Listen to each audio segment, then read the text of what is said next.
If you want to onboard a new client and you want the process to be easy for the client, and at the same time, you don't want to have to keep repeating the same steps over and over again, I recommend that you create a process that uses technology to hold templates that will contain your proposals, quotes, contracts, so that when it is time to send those out to yet another person, it's just a click of a button that sends it out for them.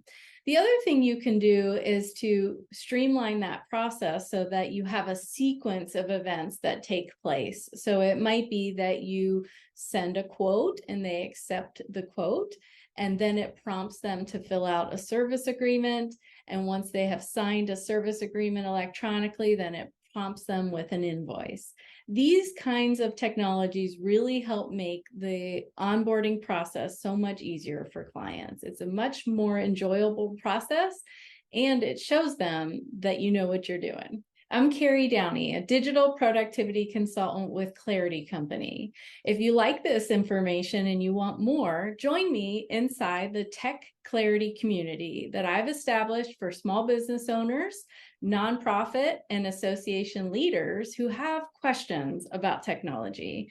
Inside the community, you'll have access to tech tours to explore all kinds of possibilities and get your tech questions answered live.